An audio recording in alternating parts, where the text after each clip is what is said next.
नमस्कार, मैं हूं सीता तिवारी। दोस्तों, तो इस वक्त की सबसे बड़ी खबर हम आपको बता रहे हैं कि एक बार फिर 2 साल के बाद एक बार फिर जो है प्रयागराज में अतीक अहमद की चर्चा हो गई है। जैसा कि आप जानते हैं कि अतीक अहमद का जो है माफियाओं में गिनती हुआ करती थी। एक दौर था कि प्रयागराज में अगर कोई भी व्यक्ति अतीक अहमद का नाम सुन ले या अगर कोई भी व्यक्ति अतीक अहमद का नाम ले ले तो आप समझ लीजिए कि उस समय जो है लोगों के रोंगटे खड़े हो जाते थे।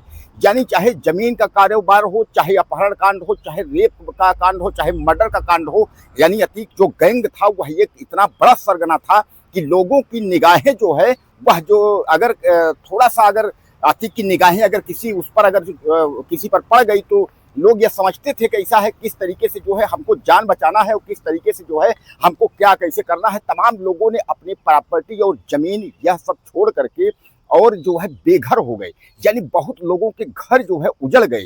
तो कुल मिलाकर के आप समझ लीजिए कि एक बार फिर जो है अतीक गैंग का यानी अतीक नाम की चर्चा और खौफ जो है फिर एक बार प्रयागराज में हो गई है। हुआ यूं है कि 1100 रुपए जो है अतीक का जो दूसरा नंबर का बेटा जो अली है वह इस समय जो है प्रयागराज के नैनी सेंट्रल जेल में बंद है। और अचानक जो है सीसीटीवी में देखा गया कि अली नाम का जो अतीक अहमद का जो लड़का है वह जो है पैसे गिनते हुए जो है उसको सीसीटीवी में अधिकारियों ने देखा। जैसे अधिकारियों ने देखा तो अधिकारियों के जो है वो रोंगटे खड़े हो गए। अधिकारी जो है काफी घबरा गए। आनन फानन में जो है जांच बैठा दी गई कि आखिर यह पैसा कहाँ से आया। दोस्तों, एक बात और है कि नैनी सेंट्रल जेल में जो है वह यानी कूपन दिया जाता है। जो कैदी हैं उनको कूपन दिया जाता है, क्योंकि जो भी सामान है खाने पीने की जो भी चीजें अगर आपको लेनी है वह कूपन के माध्यम से लेनी होती है। और कूपन की जो कीमत है वह 100 रुपए से लेकर के 500 रुपए तक का कीमत है। अब कहा यह जा रहा है कि अली यानी अतीक के लड़के से मिलने के लिए जो है कुछ अधिवक्ता लोग कुछ दिन पहले जो है आए थे और उन्होंने ही जो है उसको 1100 रुपए जो है दिए हैं। हालांकि जब पैसे गिनते सीसीटीवी में अधिकारियों ने देखा तो अधिकारियों ने तमाम उनके दिमाग में आया कि कहीं ऐसा तो नहीं है कि फिर कोई जो है नेटवर्किंग कुछ सिस्टम चल रहा हो। जैसा कि आप जानते हैं कि उमेश पाल हत्याकांड में जो है मुख्य साजिशकर्ता में जो है अली का नाम दर्ज है। और इतना ही नहीं, जो अतीक जो गैंग है वह भी इस गैंग का सरगना जो इस समय जो चला रहा है वह भी अली के नाम से चल रहा है। यानी यह कहा जा रहा है कि आज भी गुर्गे जो हैं वह जमीन का कारोबार जो है वह कर रहे हैं और उसके बाद जो है जेल तक पैसा पहुंचा रहे हैं।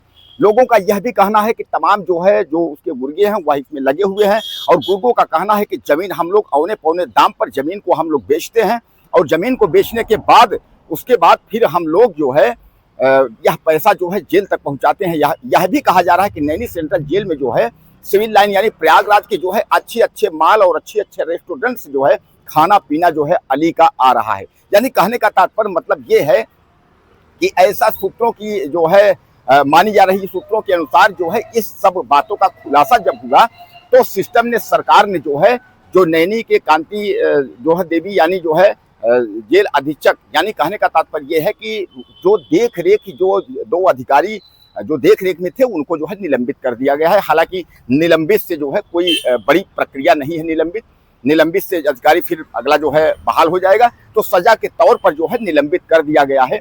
अब जो है कुल मिलाकर के यह समझ लीजिए कि अब इसमें जो है अली का क्या होगा वो उसके बाद आनन फानन में सरकार ने जो है यह तय किया इसको जो है तत्काल जो है फांसी घर में जो है शिफ्ट किया जाए।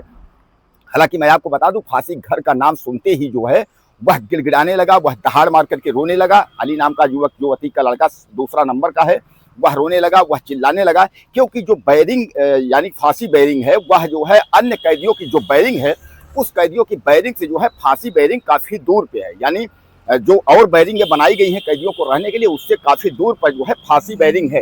तो उसमें जो है हाई सिक्योरिटी है। यानी हाई सिक्योरिटी का मतलब यह है कि ज्यादा सुरक्षा वाली जो है वह बैरिंग है, इसलिए हाई सिक्योरिटी के तौर पर उसको जो है रखा गया है। हालांकि पहले जो है उस जिस बैरिंग यानी फांसी घर में अतीक अहमद के लड़के को रखा गया है उसमें पहले फांसी दी जाती थी।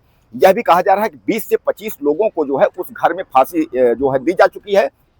लेकिन फांसी के रोक लगने के बाद से जो है अब फांसी इस वक्त नहीं हो रही है।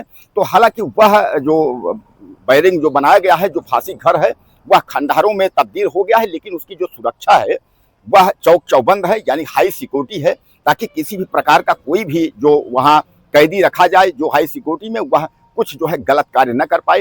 हालांकि मैं आपको बता दूं कि उस जो है हाई बेरिंग में यानी फांसी के घर में उसी व्यक्ति को रखा जाता है जो तमाम जो है ग्रुप पर यानी जेल में हमला और इत्यादि या जेल में तमाम जो है उटपटांग कार्य जो है में लिप्त पाया जाता है, उसी को रखा जाता है। तो कहने का मतलब दोस्तों कि अब जो है अतीक अहमद का लड़का अली को जो है एक बार फिर फांसी के घर में जो है शिफ्ट कर दिया गया है। पहले हालांकि जो उसके गुर्गे थे वह भी जिन बैरिंगों में है उनको भी हटा दिया गया है, वो अलग अलग सब बैरिंगों में कर दिया गया है। और अब नैनी सेंट्रल जेल की जो है व्यवस्था काफी चौक चौबंद है और काफी तलाशी के दौरान जो है कुछ आपत्तिजनक जो सामान मिले थे उससे जो है प्रशासन की निगाहें एक बार खड़ी हो गई हैं। इसलिए प्रशासन जो है किसी भी प्रकार का जो है चूक नहीं करना चाहता है। प्रशासन ये समझ रहा है कि अगर किसी भी प्रकार का चूक करेंगे तो यह गैंग इतना खतरनाक है कि प्रयागराज के लोगों का जीना जो है मुश्किल कर देगा।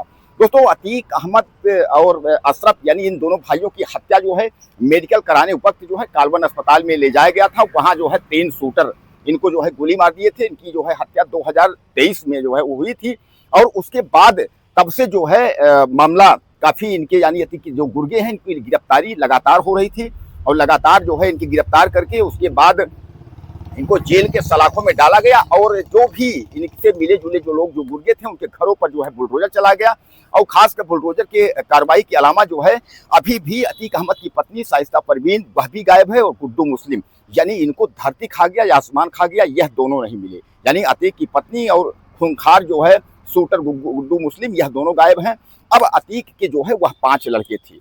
बड़ा लड़का जो है वह इस समय जो है आपके लखनऊ जेल में बंद है। सेकंड यानी दूसरा नंबर का लड़का जो है वह नैनी सेंट्रल जेल में बंद है। तीसरा नंबर का जो लड़का असद था उसका एनकाउंटर में जो है झांसी में हो गया था और एक शूटर गुलाम सहित जो है कई लोग जो उसमें मारे गए थे, तो उसी में जो है वह लड़का मुठभेड़ में पुलिस की मुठभेड़ में मारा गया था। और चौथा और पांचवा जो लड़का है वह नाबालिग हैं, वह दोनों प्रयागराज में पढ़ाई कर रहे हैं। यानी कहने का तात्पर्य यह है कि अतीक के 5 लड़के हैं, 5 लड़कों की स्थिति इस प्रकार की है। बड़ा लड़का जैसे मैं आपको बताया लखनऊ जेल में, दूसरा नंबर का नैनी सेंट्रल जेल में जिसके हम जिक्र कर रहे हैं कि उसको फांसी घर में शिफ्ट कर दिया गया है।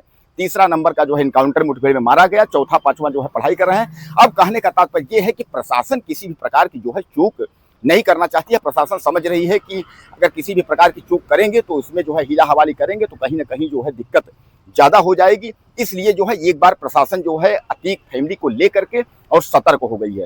दोस्तों सब कुछ अतीक के ऊपर बहुत सारे मुकदमे चल रहे थे, सब कुछ अच्छा ठीक ठाक था, लेकिन जो है अतीक को अपना एक बार साम्राज्य स्थापित करने के लिए जो है गलती करनी पड़ी। यानी गलती का आप समझ लीजिए कि योगी आदित्यनाथ यानी सीएम उत्तर प्रदेश को चैलेंज करना और उसके बाद जो है साबरमती जेल यानी जो है गुजरात में अतीक अहमद और अशरफ दोनों बंद थे। अब उसके बाद जो है अतीक दोनों भाइयों को जो है अलग अलग बैरिंग में किया गया, यानी जो है इसको जो है बाहर यानी अशरफ को दूसरे बैरिंग में किया गया और उसको जो है दूसरे बैरिंग में किया गया। हालांकि बाद में जो है सब कुछ ठीक ठाक था, लेकिन उमेश पाल हत्याकांड का मामला जो है करते ही यानी उमेश को जो है यह लोग जान से मारे। उसके बाद उसके साथ में 2 पुलिस वाले भी मारे गए और इस पे जो है विधानसभा में हंगामा हुआ था। जैसा आप जानते हैं कोई नई कहानी नहीं है, यह कहानी बहुत हाईलाइटेड हुई थी। तो अखिलेश जो है उनको चैलेंज किया था योगी आदित्यनाथ को कि आपके सरकार में भ्रष्टाचार और अपराधी जो है बढ़ रहे हैं। इसी पे जो है योगी आदित्यनाथ ने यह कहा था कि माफिक पोसिया है आपके सरकार के, अब हम इनको मिट्टी में मिला देंगे। उसके बाद से कार्यवाही जो है तगड़ी होती है और अन्य में जो है आज की स्थिति आप देख रहे हैं कि कहां से कहां ये लोग पहुंच गए हैं। तो दोस्तों कुल मिला करके जो है अब जो अन्य बैरिंग थी वहां से जो शूटर यानी जो उसके गुर्गे हैं उनको भी दूसरे बैरिंग में कर दिया गया है और अली को यानी अतीक के बेटे को जो है अब फांसी घर में जो है शिफ्ट कर दिया गया है। दोस्तों अगर आपको कुछ कहना हो तो आप ज़्यादा से ज़्यादा मुझे कमेंट करें, चैनल को सब्सक्राइब करें। अगले वीडियो में फिर मिलते हैं।